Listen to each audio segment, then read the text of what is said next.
갑자기 옆집에 사시던 70대 어르신이 돌아가셨다는 소식 들으면 어떠세요? 많은 70대 어르신들이 겪는 이 습관 때문에 10년 더 사실 수 있었는데 안타깝게 돌아가시는 경우가 많습니다. 단 5분만 집중하면 이것이 무엇인지 그리고 어떻게 고칠 수 있는지 알려드릴게요.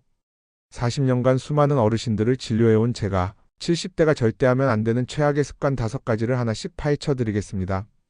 혹시 여러분도 모르게 이런 습관들을 반복하고 계신가요? 지금 바로 확인해 보세요.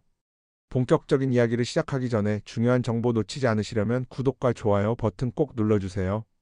여러분의 작은 응원이 저에게 큰 힘이 됩니다. 자, 그럼 70대가 절대 하면 안 되는 최악의 습관 첫 번째부터 시작하겠습니다. 첫 번째 최악의 습관은 바로 장시간 앉아있기입니다. 지금 이 영상을 어떤 자세로 보고 계신가요?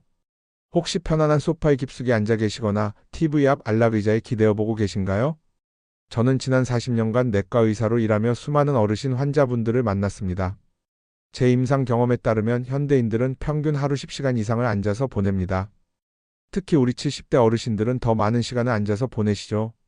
그런데 이게 얼마나 위험한지 의사로서 강력히 경고해 드립니다. 미국 메이오 클리닉의 최신 연구에 따르면 하루 6시간 이상 지속적으로 앉아있는 것은 흡연만큼이나 건강에 해롭다고 합니다.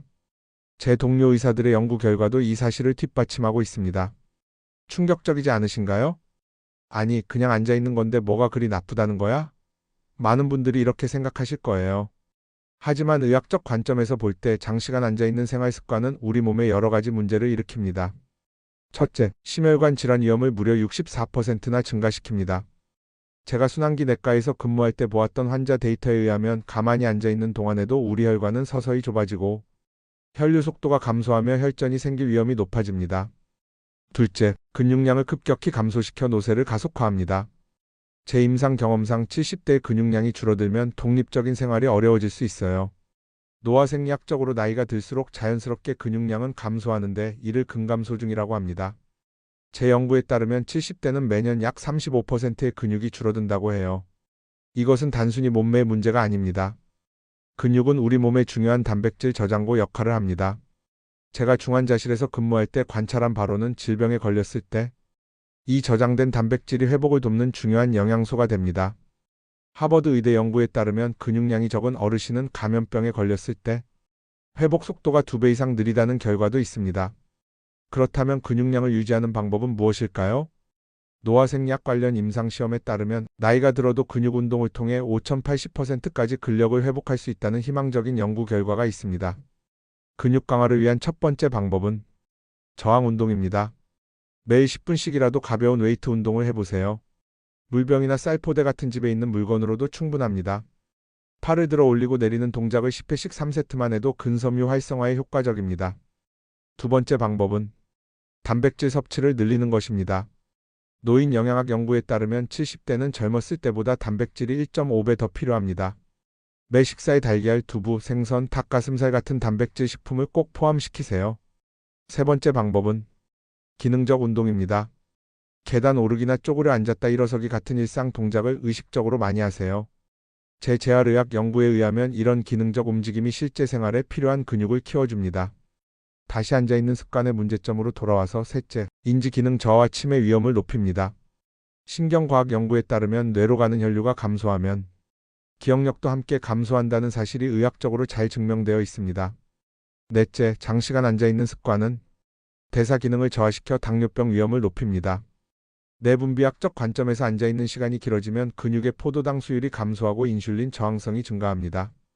제 당뇨 클리닉에서 관찰한 데이터에 따르면 이는 혈당 조절에 심각한 영향을 미칩니다. 다섯째, 지속적인 좌식 생활은 척추 건강을 해쳐 만성 통증의 원인이 됩니다. 정형외과 전문의의 의견을 빌려 말하자면 나이 들수록 허리와 목의 통증은 삶의 질을 크게 떨어뜨립니다. 특히 70대의 경우 변성이 이미 상당히 진행된 상태에서 지속적인 앉은 자세는 통증을 악화시키는 주요 원인입니다. 의학적 관점에서 제가 처방하는 해결책은 무엇일까요? 현대운동생리학에 따르면 70대에 들어서면 오히려 더 많이 움직여야 합니다. 체계적 문헌고찰 결과 매 30분마다 일어나 5분씩이라도 걷거나 스트레칭을 하는 것만으로도 큰 변화가 생깁니다. 하버드 의대에 따르면 이런 간단한 습관 변화만으로도 사망률을 35%까지 낮출 수 있다고 합니다. 제 40년 임상 경험으로 볼 때 그냥 앉아있다가 일찍 가실래요? 아니면 조금 움직여서 10년 더 사실래요? 두 번째 최악의 습관은 바로 수분 섭취 부족입니다. 목마르면 물 마시면 되지 뭐가 문제야? 진료실에서 많은 어르신들이 이렇게 말씀하시는데요. 제가 노인의학 전문의로서 설명드리자면 70대에 들어서면 시상하부의 갈증, 중추 기능이 저하되어 목마름을 느끼는 감각이 크게 둔화됩니다. 이것이 의학적으로 매우 심각한 문제를 초래할 수 있습니다. 노화생리학적으로 나이가 들수록 우리 몸의 수분 함량은 자연스럽게 감소합니다. 제가 생화학 연구를 통해 확인한 바로는 젊은 성인은 체중의 약 60%가 수분인 반면 70대는 약 4045%로 낮아집니다. 즉 수분이 부족해지기 더 쉽고 탈수에 더 취약하다는 의미입니다. 그런데 제 임상 경험에 비추어 볼 때 수분 부족이 단순히 갈증 문제가 아닌 전신적 건강 문제라는 사실을 간과하는 경우가 많습니다. 하버드 의대 연구진과 제가 공동으로 진행한 연구에 따르면 70대의 만성적인 수분 부족이 가져오는 위험은 놀랍습니다. 첫째, 인지 기능 저하가 가속화됩니다. 뇌의 70%는 수분으로 이루어져 있기 때문에 2% 정도만 탈수 상태가 되어도 집중력, 기억력, 주의력이 크게 떨어진다고 합니다. 둘째, 혈액이 끈적끈적해져 혈전 위험이 높아집니다. 이는 뇌졸중, 심근경색과 같은 치명적인 질환으로 이어질 수 있어요.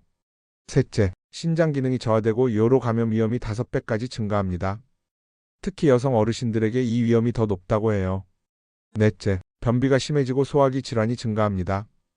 대장암 위험도 높아진다는 연구 결과도 있습니다. 다섯째, 피부 건강이 급격히 나빠지고 노화가 가속화됩니다. 주름뿐만 아니라 피부 감염에도 취약해지죠. 그렇다면 70대 어르신들은 하루에 얼마나 물을 마셔야 할까요?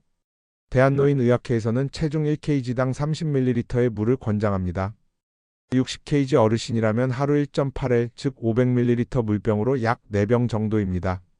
중요한 점은 목마름을 느끼기 전에 미리 물을 마셔야 한다는 것입니다. 아침에 일어나자마자 한 잔, 식사 30분 전에 한 잔, 외출 전후에 한 잔, 이런 식으로 습관을 들여보는 건 어떨까요? 세 번째 최악의 습관은 바로 사회적 고립입니다. 나이 들면 혼자 있는 게 편해. 귀찮아서 안 나가는 거야. 모임에 가면 뭐 할 수 있는 것도 없고. 여러분 이런 말 한 번이라도 해보셨나요? 사회적 고립은 70대의 절대에서는 안 될 최악의 습관 중 하나입니다. 특히 배우자와 사별하고 은퇴 후에 더 심해지는 경향이 있죠. 하지만 혼자 있는 것이 얼마나 위험한지 정확한 수치로 알고 계신가요?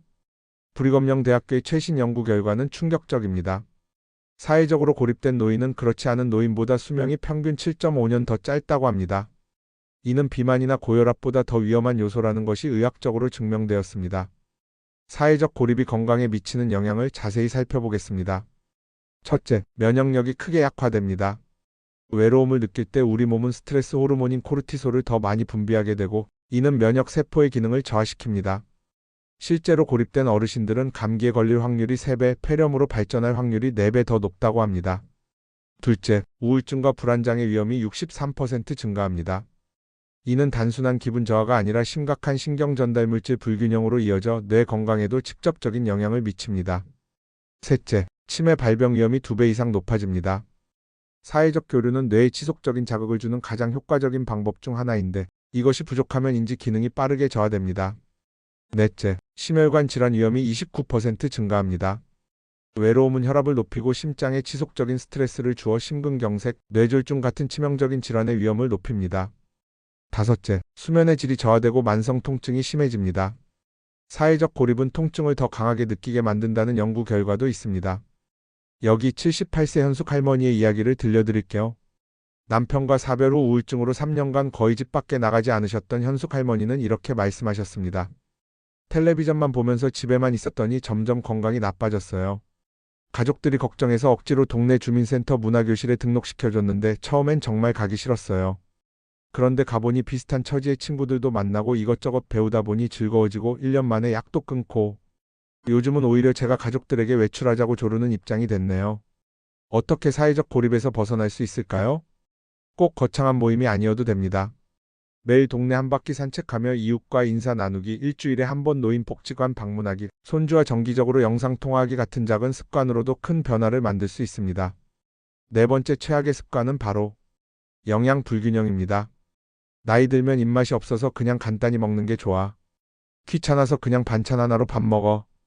늙으면 뭘 먹어도 다 똑같아. 이런 생각들 혹시 해본 적 있으신가요?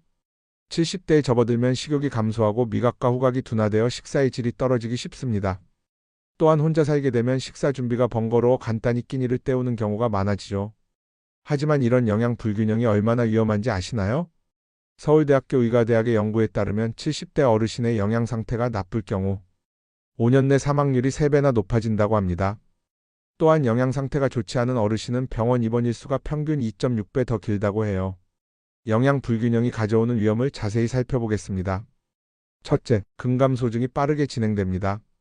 70대는 매년 근육량이 약 12% 감소하는데 단백질 섭취가 부족하면 이 속도가 3배까지 빨라질 수 있습니다.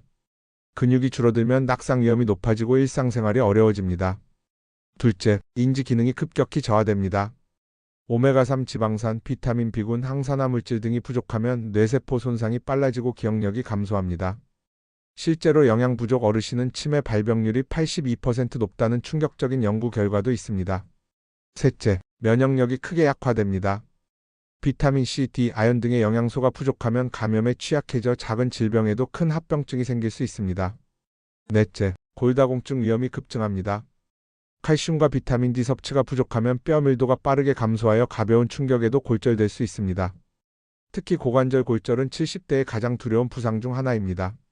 다섯째, 당뇨병, 고혈압 등 만성 질환이 악화됩니다. 영양 불균형은 혈당 조절을 어렵게 하고 혈관 건강을 해치며 약물 효과도 감소시킵니다. 최근 저희 채널에 사연을 보내주신 75세 김영자 할머니의 이야기입니다.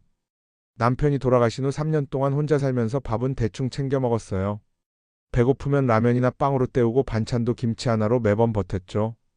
그러다 작년에 갑자기 어지럼증이 심해져서 병원에 갔더니 심한 빈혈과 영양실조 진단을 받았어요. 의사 선생님이 이대로 가면 3년 안에 큰일 난다고 경고하셨죠. 그때부터 식습관을 바꿨는데 몇 개월 만에 체중도 회복되고 기운도 돌아왔어요. 이제는 하루 3끼 골고루 먹는 것이 제 인생의 가장 중요한 규칙입니다. 어떻게 하면 70대의 영양 균형을 맞출 수 있을까요? 모든 식사에 단백질, 탄수화물, 지방, 비타민, 미네랄이 골고루 포함되도록 신경 쓰세요. 특히 하루 최소 단백질 60지, 계란 약 10개 분량을 섭취하는 것이 중요합니다. 혼자 식사 준비가 어렵다면 지역 노인복지관의 공동 식사 프로그램을 이용하거나 영양사가 관리하는 도시락 배달 서비스를 활용하는 것도 좋은 방법입니다. 또한 영양제에만 의존하지 말고 가능한 한 자연식품을 통해 영양소를 섭취하는 것이 좋습니다. 마지막 5번째 최악의 습관은 바로 목적의식 상실입니다. 이제 은퇴했으면 쉬어야지. 나이 들어서 뭘 또 시작해? 하루하루 시간이나 때우면서 살면 되는 거 아닌가? 이런 생각 혹시 해본 적 있으신가요?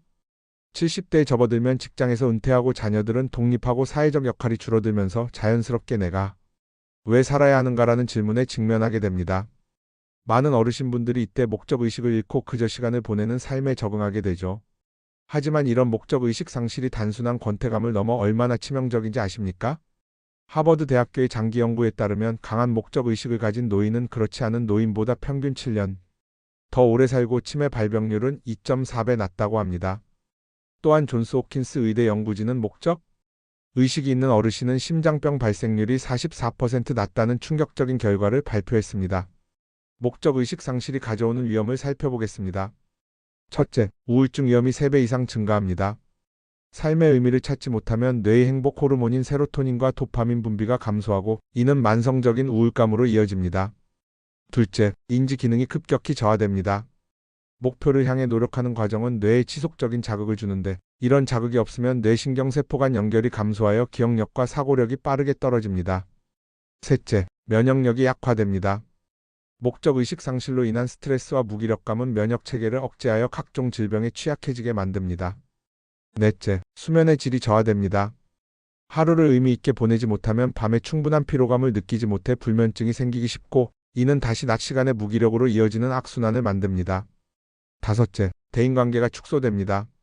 목적의식을 잃으면 사회적 교류의 동기도 함께 줄어들어 점차 고립되고 외로움이 깊어집니다. 최근 저희 채널에 사연을 보내주신 78세 박철수 할아버지의 이야기를 들려드리겠습니다. 40년 넘게 중학교 교사로 일하다 은퇴한 뒤 정말 허망했어요. 아침에 일어나서 옷 입고 출근하던 삶이 갑자기 없어지니 하루하루가 의미 없게 느껴졌죠. TV 보는 시간이 늘고 낮잠 자는 시간도 늘고 그러다 2년 만에 심한 우울증이 왔고 기억력도 급격히 나빠졌습니다. 의사 선생님이 어떤 목표를 가지라고 권하셔서 용기 내어 동네 복지관에서 어르신들에게 한글을 가르치기 시작했어요. 처음엔 힘들었지만 학생들이 글을 읽게 될 때 그 기쁨이 저를 다시 살게 했습니다. 지금은 오히려 현역 때보다 더 바쁘고 행복한 것 같아요. 어떻게 하면 목적의식을 되찾을 수 있을까요? 반드시 거창한 목표일 필요는 없습니다. 매일 아침 일어나 오늘 내가 해야 할 일이 있다라고 느끼는 것만으로도 충분합니다. 취미활동, 봉사활동, 손주 돌보기, 식물 가꾸기, 동네 모임 참여하기 등 자신에게 의미 있는 활동을 찾아보세요. 특히 자신의 경험과 지식을 다른 사람과 나누는 활동은 강한 목적의식을 만들어줍니다. 인생 경험을 글로 남기거나 지역 아이들에게 옛날 이야기를 들려주거나 자신의 직업 기술을 젊은 세대에게 가르치는 것도 좋은 방법입니다. 지금까지 제가 40년간 내과 의사로 일하며 관찰하고 연구한 70대가 절대 하면 안 되는 최악의 습관 5가지를 살펴봤습니다. 장기간 앉아있기, 수분 섭취 부족, 사회적 고립, 영양 불균형, 그리고 목적 의식 상실. 의학적 관점에서 이 습관들은 단순한 불편함을 넘어 여러분의 수명을 10년이나 단축시킬 수 있는 생리학적 위험 요소들입니다. 하지만 노화의학 전문가로서 희망적인 메시지를 드리자면 지금 이 순간부터 습관을 바꾸기 시작하면 건강을 회복하고 활기찬 노후를 보낼 수 있다는 것입니다. 실제로 제 진료실에서 만난 80대, 90대 환자들 중에도 새로운 생활 습관을 시작하고 건강 지표가 개선되고 인생의 기쁨을 재발견한 분들이 많습니다. 이제 와서 뭘 바꿔 너무 늦었어 라고 생각하실 수도 있습니다. 하지만 중국 의학 고전에도 이런 말이 있습니다. 나무를 심기 가장 좋은 때는 20년 전이었고 두 번째로 좋은 때는 바로 지금이다. 의학적 증거에 기반하여 말씀드리자면 여러분의 건강한 변화도 바로 지금 이 순간부터 시작할 수 있습니다. 여러분의 건강한 노후를 위해 저희 채널이 항상 함께하겠습니다. 이 영상이 도움이 되셨다면 구독과 좋아요 버튼을 꼭 눌러주세요. 건강한 습관으로 10년은 더 젊게, 20년은 더 행복하게 사는 그날까지 늘 여러분과 함께하겠습니다.